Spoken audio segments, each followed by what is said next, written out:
we may allow ourselves a brief period of rejoicing. Today is Victory in Europe Day. Tomorrow will also be Victory in Europe Day.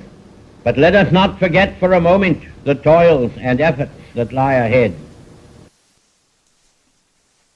Oh, my word, what a day. It's the day we've all been waiting for 6 long years, and it's here at long last. The war is over. Well and truly over. It's so exciting. Oh, my husband will be coming home soon. I can't wait to see him and see his face when he notices how much his little ones have grown up. I've got my hair done just like this in victory rolls and put on a new dress and that lippy that I've been saving. I'm going to cook a big roast dinner and all, because rations will be gone soon too, won't they? I've never known a day like it. Well, really, it all started last night, 7th of May 1945. All wireless programmes were interrupted with a newsflash telling us that Victory in Europe Day would take place tomorrow and it would be a national holiday. The newspapers ran headlines as soon as they could, and special editions were printed to carry the announcement that we had waited for so long. It didn't really come as a surprise to us, to be honest, not really. The newspapers have been telling us for weeks about the Third Reich beginning to crumble and the advancement of the Allies in the battle for Berlin. Well, with Mr. Hitler out of the picture, it was only a matter of time before the war came to an end, in Europe at least. I pity the poor wives and families who know their men are still fighting out in Japan or as prisoners of war out there for, well, who knows how long. For some people, that news flash was enough, and they didn't wait until today. They started their revels last night. After years of living under wartime restrictions such as food and clothing shortages, blackouts and evacuations, to fear of the Blitz and air raids, a lot of folk just seemed to let loose straight away and finally began enjoying themselves. By this morning there was colourful bunting and flags lining the streets of villages, towns and cities right the way across Britain. The Ministry of Trade actually announced that we could buy bunting, or at least the red, white and blue cloth that we needed to make it, without using our ration coupons. I was up half the night making mine. It's out in the street already. Mr. Churchill also made sure from the Ministry of Food that there would be enough beer supplies for us all. And some menus started doing special victory menus. Some restaurants started doing special victory menus, I should say. And they were hastily put together souvenirs as well, like VE Day mugs or little badges. There have been events all over the country today. Parades, Thanksgiving services and street parties. We've all come together to celebrate this historic moment. At St Paul's Cathedral in town, there have been 10 services back to back, one after the other, each one attended by thousands of people. Even the royal family have been out and about for those lucky enough to be near the palace.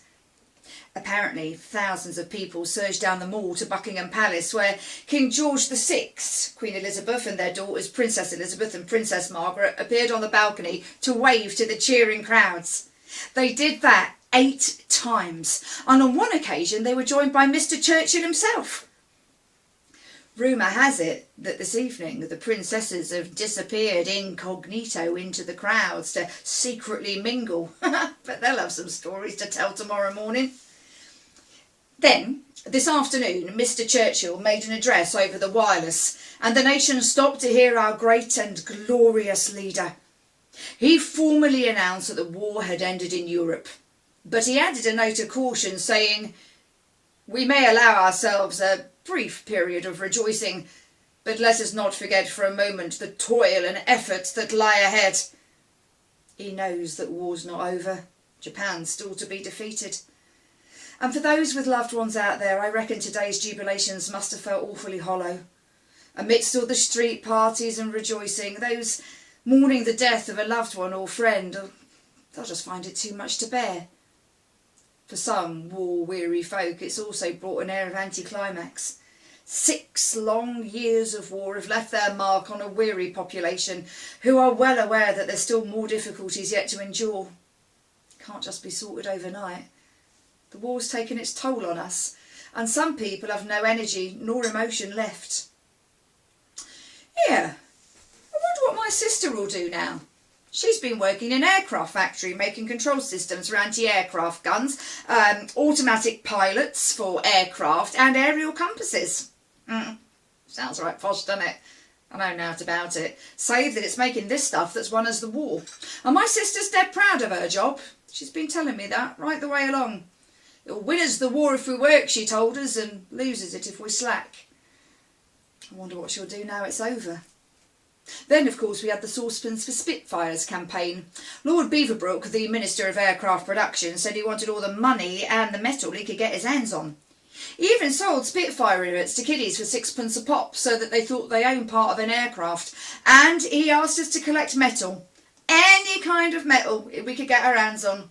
Pots, pans, park railings. The little lad up the street even gave up his collection of tin soldiers. Quite appropriate given the circumstances. Nobody had the art to tell him that none of that metal was ever used in the production of any aircraft. My sister Bess, she said it just weren't good enough, see? It's all because Mr. Churchill was getting a little bit twitchy about a German invasion.